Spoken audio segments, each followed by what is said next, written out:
Okay, we are going to be drawing our winter cap. So once you get your paper passed out to you, make sure that your blue paper is vertical, top to bottom.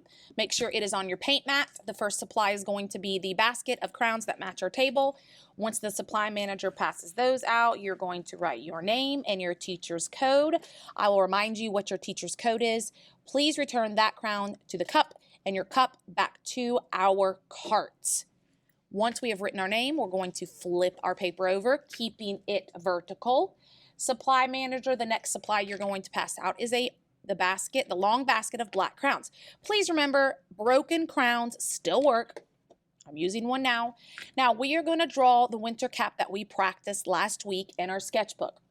The first shape we're going to draw is a rectangle. This is going to be near the bottom of our paper. This is the part of the hat that goes right up on your forehead. So let's go ahead and fold our paper so we know where to put it. Take the top, you're going to meet it at the bottom, crease it so that way I know you know where these shapes are going. So that invisible line is going to help us know that this rectangle is going below that invisible line. So there's my fold. I'm going to move down here and I'm going to draw a long horizontal line, long horizontal line, and we're going to connect them with two short vertical lines. This curved line that we drew. We do want to leave room at the top. We're going to add something to that. We're not going to draw it, the little pom-pom. We're going to add that with something else, with some paper or tissue paper. So here on our rectangle, I'm not going to start on the corner. I'm going to move in just a bit.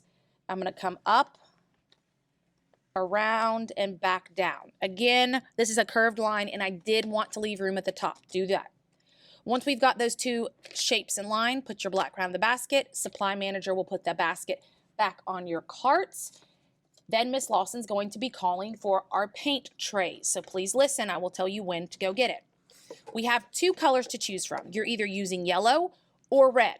We are not using both colors today. You need to pick which color do you want to paint your hat. Do you want a yellow hat or do you want a red hat? So table captain will then, remember, pop the tops, put it back on the tray, put the tops in the cup.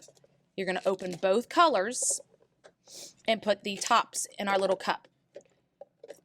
Supply manager, you will grab the paint brushes. Remember to dump them in the cup so everybody can grab the handle.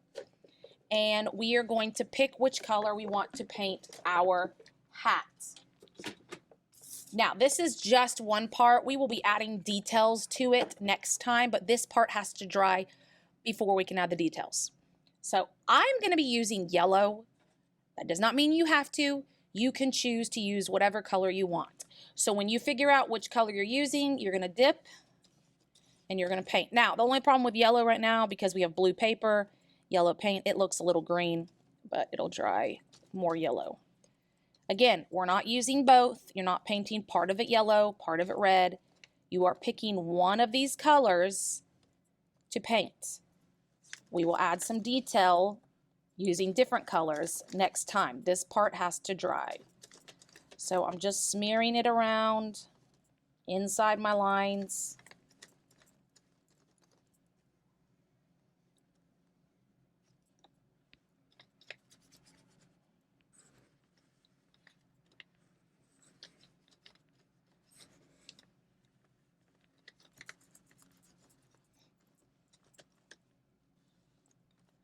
Okay, please remember we don't want to goop it on. Once we've painted it, we don't need to keep painting it. Once we've got our color on our hat, take your brush, get all the extra paint wiped off on your paint mat. Take your house. Please remember, bottom down, hair up. This goes in your cart, your tray, which will go in the sink. Table captain, before it heads back, get your tops. Carefully pop them on your paints. Supply manager will walk your tray back to the counter. Everybody else, you're going to listen for Miss Lawson. I will be calling your table to walk your art back to the drying rack.